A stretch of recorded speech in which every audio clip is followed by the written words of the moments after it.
Hi everyone, thanks for joining us today. My name is Liz Elwood. I'm the Director of Operations with Fertility Match Canada. We wanted to put a presentation together for you that would be informative, educational, and give you a really good overview of building your family through fresh egg donation in Canada. So for starters, I am a mom through egg donation and surrogacy. I had to use egg donation to have my daughter, who's now 9, after I went through cancer treatment at the age of 24. So unfortunately, I lost my fertility, but I was lucky enough to survive and to still be able to have a family because of the amazing work of professionals in third-party reproduction. So I went through that experience, and it was wonderful. And like I mentioned, I'm a mom, and I had a really amazing journey because it resulted in my daughter, but there were lots of ups and downs, and some of those ups and downs led me to feel that I could add a lot to what was available in Canada in terms of egg donation and bringing a new program that had a different offering to people that are looking to grow their family through egg donation. So today we wanted to focus on giving you that overview, and also talking a little bit about who it is that needs egg donation and what it is they're dealing with, and then moving into the psychosocial side of things. So we've actually had a counselor join us today to talk about things from her perspective, and then my business partner and the director of client care, Heather Brooks, is going to be giving some information to all of you in regards to the differences between fresh and frozen eggs, and how that might impact your journey and your decisions in growing your family. So first off, I wanted to tell you a little bit about Fertility Match. So I did have a lot of ups and downs with my journey, and I really wanted to bring a program to Canada that focused on recruiting donors who just really felt like truly great candidates, a pool of donors who was available to move forward with donation cycles right away, and donors that really seemed motivated for holistic reasons to want to move forward with egg donation because they genuinely wanted to help couples who wanted to grow families, or individuals who wanted to grow their families. So with Fertility Match, we very much founded the program with our 4 pillars based on respect, support, trust, and integrity. So we do promise our clients that all of our actions fall within these pillars, and we want to make sure that we're always thinking about, is it respectful, is it trustworthy, all of these things that we're doing. Are we always being as ethical as we can possibly be as an agency and as one of the partners you have chosen to work with? So in terms of why people use egg donors, there's lots of different reasons. Frequently, single men or gay couples are our clients we deal with quite a bit. So obviously they don't have their own eggs, and they need an egg donor in order to grow their family. So a lot of single dads or same-sex couples will go onto our database, and they spend a lot of time looking through donor profiles to find out who could be a potentially good fit for them in terms of an egg donor.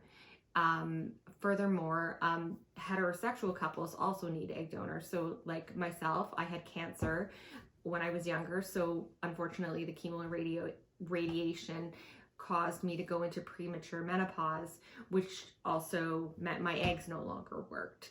So another really great option for me to grow my family as a cancer survivor was egg donation and surrogacy. Other reasons for infertility can be things like advanced maternal eggs. So your eggs unfortunately, you're not able to retrieve any eggs, or if you are able to retrieve them, there's only a limited number, and unfortunately they're not resulting in viable pregnancies. Another reason could be a genetic mutation. So maybe a woman carries a gene for a disease that the child is very likely going to have passed down to them, or perhaps there's just that possibility, and they want to avoid that because there's a disease like Huntington's or cancer that runs heavily in a family, and they just don't want their children to have to deal with the medical condition that they or other people in their family have had to deal with. So intended parents might decide to move to egg donation just to remove that risk entirely. There's a lot of reasons people choose to move forward with using an egg donor rather than pursuing adoption or something else. There's no right or wrong answer. There's no, there's no reason why egg donation is right for everyone or not. It's a truly beautiful journey. I've been through it myself. I've counseled hundreds of clients through it. It's an incredibly rewarding thing that we do at Fertility Match, and every day I meet people that just I just know in my heart are going to be the very, very best parents. And I know the children that are born into these families are going to be so incredibly lucky because there are these people just waiting and wanting with their hearts to have a family and to have the experience and the privilege of being able to parent another human being.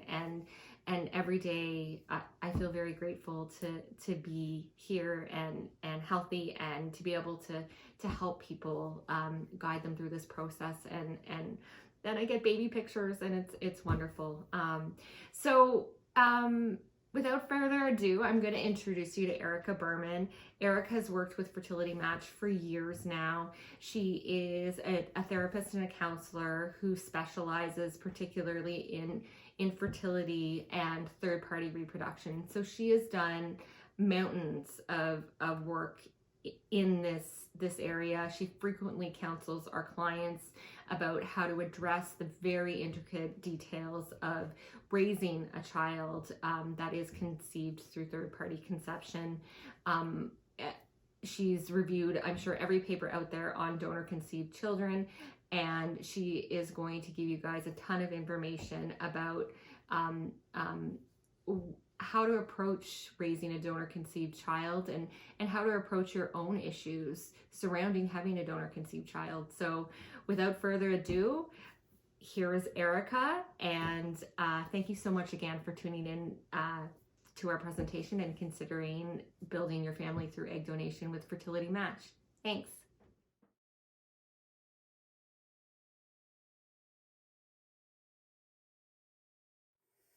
Hi, I'm Erica Berman. I'm a registered psychotherapist, and I do work in the area of infertility, working with intended parents as well as donors and surrogates.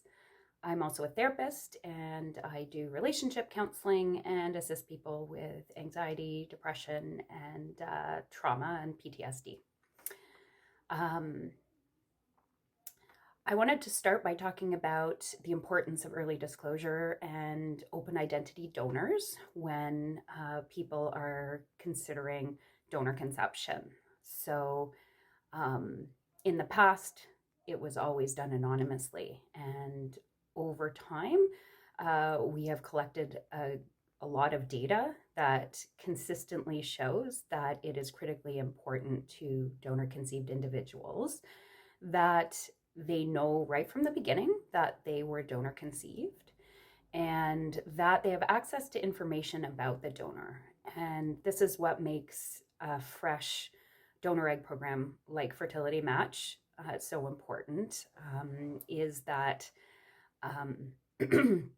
they are all open ID donors, meaning that once any child that is conceived reaches adulthood, they can reach out to try to find out who the donor is and potentially make contact if necessary.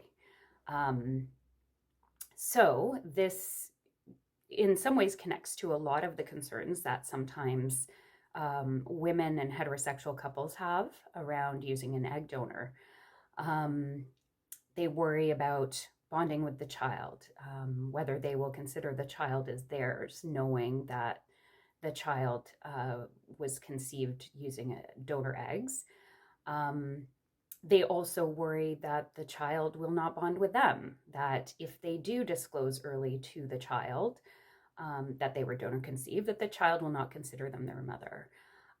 Thankfully, neither of these fears are founded, and this is supported by a great deal of research on this issue. Researchers have found that biological connections are completely irrelevant to emotional bonds within families. And so there are no differences between the emotional bonds in families that have used a donor between the biological parent and child and the non-biological parent and child. Completely irrelevant. Children consider the people that raise and nurture them as their parents, and they do not consider the donor as their mother. They consider the donor a woman who helped create their life. And so when they show interest, or if they show interest in knowing who the donor is or reaching out to the donor, it is not because they want to go live with the person or they want the person to play a parental role in their life at all. It's usually just curiosity about ancestry, characteristics, sometimes just things like health history, but certainly never has it come up with any of my clients, nor has it really come up ever in the literature, that donor-conceived children are ever confused about who their parents are or consider the donor a parent. For single men, same-sex couples who use an egg donor, sometimes they worry that a child will feel deprived of having a mother in their life. But we don't find that this is usually the case either. In fact, it's a misconception that children need a mother or a father or a female or male caregiver. The form of the family is not what's important. What children need are emotional and financial stability, and whoever can provide that for them is sufficient. Is it helpful sometimes for children to have a role model or adult in their lives of the opposite gender to their parents, just for diversity's sake? Sure. And that can be done in many ways, through extended family, friends, community. But there's no data to indicate that this is essential, nor that it creates any problems for a child if they do not have a female and male caregiver. What would make a woman want to donate her eggs altruistically? This is a question that I get from a lot of intended parents. Why would a woman want to go through all of these medical procedures and take all these medications for the sake of others? And I find that that's a multifaceted answer. Often it's women who don't want to have children of their own. And because there's so much pressure and expectation on women to have children in their lifetime, sometimes it seems like a way to satisfy that expectation without having to compromise their own personal choices. And at the same time, it is altruistic, and it does make a huge difference in the lives of other people who really do want children. Sometimes it's a way for them to feel like they are doing what humans and all mammals are designed to do, which is to propagate your own genetic line and continue it, but again, without them having to raise children of their own. Sometimes it's also a way to get closure on something like a past pregnancy termination, or even a miscarriage. And sometimes it's merely because the woman knows somebody who's gone through infertility and is aware of just how painful it is. And if they know that they themselves are fertile, it just seems like a fairly easy thing to do to, again, have a tremendous impact on the lives of others without extensive cost to oneself, especially financially. Not everybody has $1 million to donate to a cause to create change or better the world. But if someone has healthy eggs, they can completely change the lives of others in such an incredibly meaningful way. And I think that's very rewarding for a lot of the egg donors that we see. I would now like to pass it on to my colleague, Heather Brooks. She's a registered nurse and she's the director of client care at Fertility Match.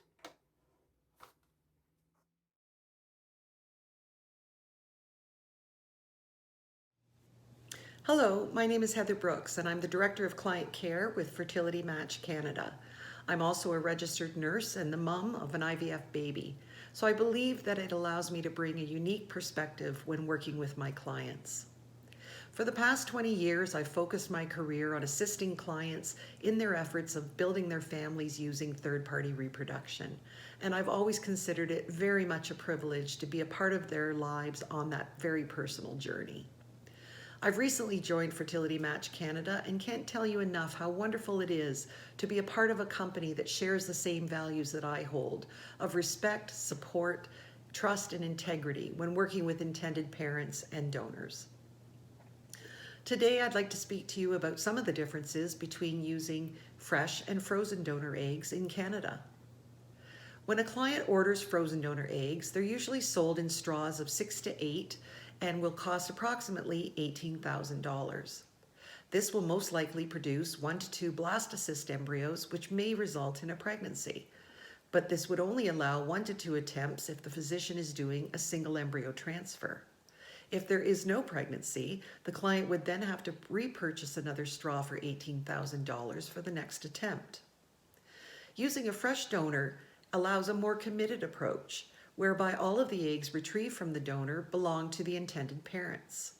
The average number of eggs retrieved from the fresh donors can be anywhere between 12 to 24 eggs, and this will allow multiple attempts for a first or second and sometimes a third pregnancy if it's desired. Many intended parents that have already had a child through frozen donor egg and would like to have another child usually want to have the same donor so their children would be genetically related siblings. When using frozen egg, if the donor they've previously used is not available, then the parents would have to select another donor that's different from the first child. Many frozen egg banks do not offer the open identity option, and as research has shown, anonymity of the donor is not always the best approach with a donor-conceived child. At Fertility Match Canada, all of our donors have consented to being open identity release. This means their identity would be released to the child once they turn the age of 18. Another unique concept we have at Fertility Match is that all of our donors have agreed to actual contact with the donor-conceived person if it's desired. Most of the frozen egg banks used in Canada are from the United States. Those eggs are used in Canada, the United States, and internationally as well.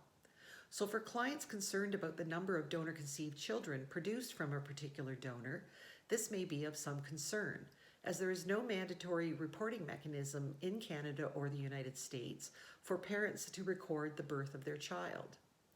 In an attempt to manage the number of children born from a particular donor, Fertility Match Canada limits their donors to 4 cycles maximum. Thank you for taking the time to listen today, and I hope this talk has demystified the process and answered some of the questions you might have had about using fresh donor eggs in Canada. If you would like further information, please feel free to reach out to me by email at heather@fertilitymatch.ca or call us toll-free at 1-833-336-2824. And on behalf of Fertility Match Canada, I wish you the very best possible outcome in the journey of building your family. Thank you.